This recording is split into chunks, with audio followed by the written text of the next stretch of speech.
I'm Paul Fromm with the Canada First Immigration Reform Committee. This is a cover-up story of two Mohammeds, and I have Ezra Levant to thank for this.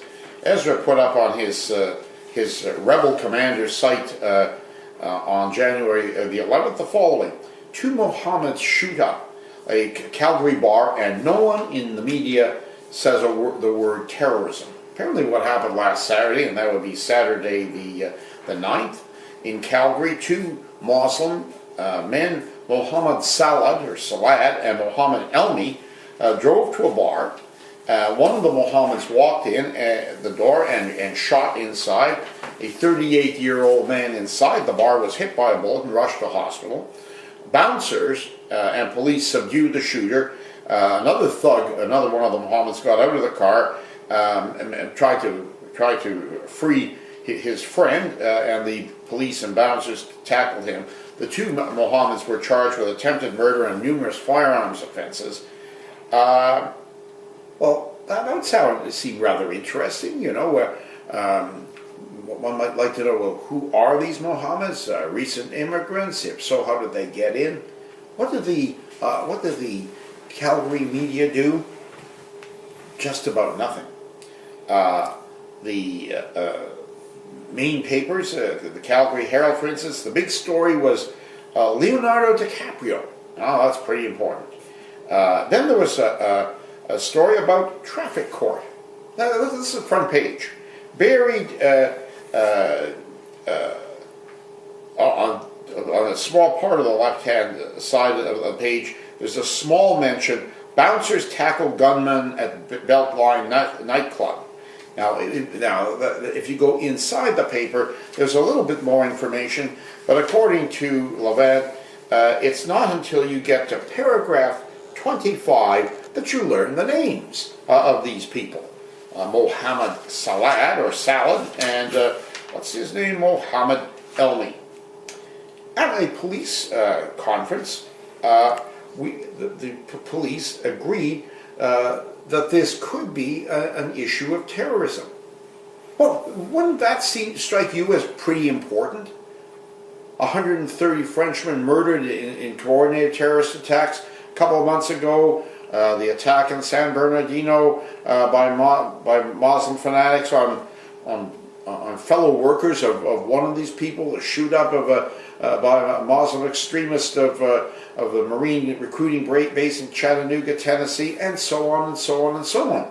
If there's even a hint of the word terrorism here in Canada, surely we ought to be told about it, but we weren't. That's Canada's mainstream media.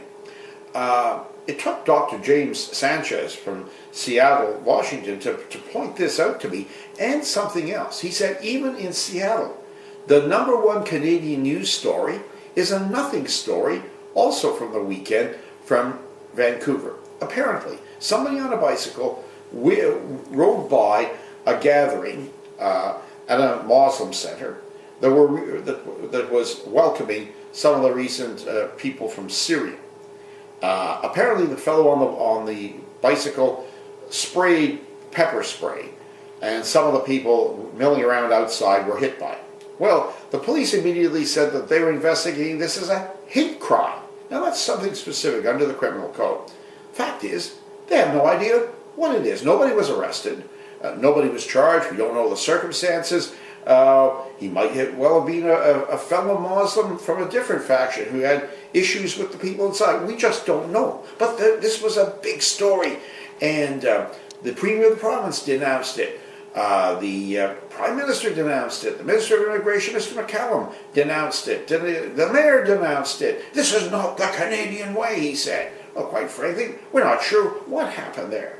But, of course, the politically correct are beating the drums against intolerance. That's not the Canadian way. That was the story where nobody was hurt. That's the story that the media was all over like a beach blanket.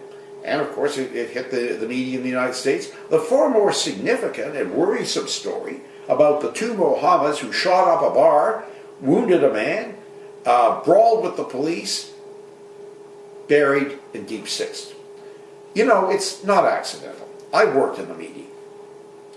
There is a deliberate plan, some may even call it conspiracy, plot in Canada, in the media, to promote the mass immigration agenda. And that's why the story in terms of the Syrians coming into Canada is very simple. Everything is positive and feel good. Canadians are raising money in this community. In other community, Canadians are trying to find doctors and mental health experts. Well, mental health experts, who are we bringing in? Anyway, mental health experts to help the newcomers, and Arabic translators. And in some other community, why a woman is out there trying to find accommodations. And isn't it just so feel good and wonderful? You'll never hear that the Ipsos Reid poll found that 60% of Canadians are opposed to this government policy. What we have is the media acting, as my friends who immigrated many years ago from Eastern Europe recognized. The media basically is an arm of state political correctness. It doesn't give you the facts. It doesn't provide a real discussion or debate. It just pumps out propaganda. In fact, there used to be a saying in Russia.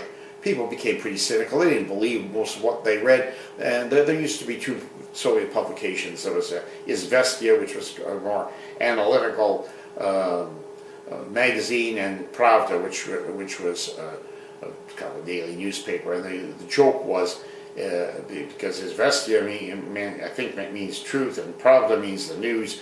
The joke was Izvestia net Pravda, Pravda net Izvestia. In other words, the news is not the truth, and the truth is not the news. And more, that's the way this is in this country. Thank heavens for the internet. This is Paul Fromm with the Canada First Immigration Reform Committee.